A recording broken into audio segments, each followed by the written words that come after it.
This sand represents a physical reality we often choose to ignore. Time is a finite resource with unstoppable momentum. Most people live as if they have an infinite supply, waiting for a specific set of conditions, the right moment, external permission, or a feeling of readiness before they finally decide to act. Your brain prioritizes survival over self-actualization. To a prehistoric mind, any deviation from the known path signaled physical danger. This hardwiring causes the modern brain to equate total stagnation with being safe. When you first consider a new risk, the mind responds by generating vivid imagery of rejection and failure. These mental simulations aren't predictions of the future. They are ancient defense mechanisms designed to keep you stationary. While remaining stationary ensured survival in a prehistoric forest, it creates a different kind of risk in the modern world. In an environment that is constantly shifting, the refusal to move is no longer a viable strategy for long-term security.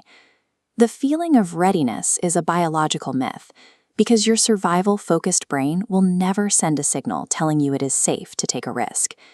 Waiting around for that perfect feeling is a deferred life plan that leads directly to a slow-motion failure. This trade-off happens every day.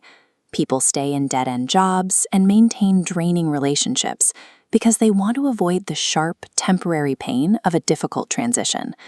But avoiding immediate action doesn't eliminate discomfort. It simply changes the delivery method. Over many long years, the low-grade misery of living below your potential accumulates into a permanent heavy weight. Since some level of discomfort is guaranteed, the only choice you actually control is the type you will endure, the acute discomfort of growth or the chronic discomfort of stagnation. This creates the regret paradox. Avoiding a small amount of short-term discomfort now mathematically guarantees a much larger amount of pain later. Look at the first variable in this equation, failure. It appears as a sharp spike. It is intense and immediate, but it ends quickly. Because it provides feedback and experience, it eventually drives your overall growth trend upward. Compare that to regret. This is a slow, rising curve. It doesn't provide a lesson or a spike of intensity. It simply grows over time until it becomes a permanent condition that overshadows everything else. You can bounce back from a temporary failure and rebuild, but once time has passed, there is no mechanism to recover the years lost to a life you never actually lived. When you analyze these two outcomes, the data is clear. Taking action and failing is objectively less destructive than the long-term decay caused by doing nothing. Jean-Paul Sartre understood this equation. As he aged, the philosopher reflected on the tragic nature of a life spent waiting for the right moment. Sartre described his own experience as a toothless life. He spent decades deferring his true ambitions for later, only to realize that when he was finally ready to bite into life, he no longer had the capacity to do so. You can avoid this by viewing your current choices through the eyes of your future self. Imagine you are 85 years old, looking back at exactly where you are sitting right now. That version of you is performing an audit of your current life. They aren't asking about your comfort level. They are asking, which risks did you ignore? Which conversations did you avoid? At the end of life, the only metric that remains relevant is whether you truly engaged with the world or stayed on the sidelines. In that context, the judgment of your future self is the only one that carries any weight today. Acting on this realization requires moving past the need for motivation.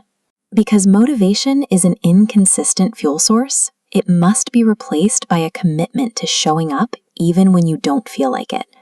Real change also requires the subtraction principle. Your capacity is finite. When a new ambition, represented by this bright block, tries to enter an already full life, it bounces off. To pick something new up, you must put something old down. You have to remove the old blocks, the habits, the relationships, and the outdated identity that no longer serve you, to create the space for a new life to click into place. This is difficult because a busy schedule often serves as a hedge against loneliness. Removing these distractions forces you to confront internal voids that success cannot fix. Most people fail because they try to add to their life without subtracting. But you cannot move toward a new future while your hands are full of your past. Our stories often depict heroes as people who possess unwavering self-belief from the very start. We imagine they act because their doubts have vanished.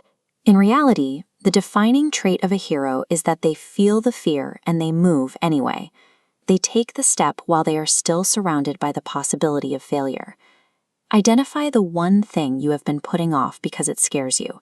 That specific action is the one most likely to change your current trajectory.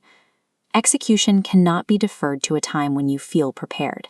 It requires moving today while the discomfort is still present. Taking that first step is the only way to prove your brain's survival signals wrong.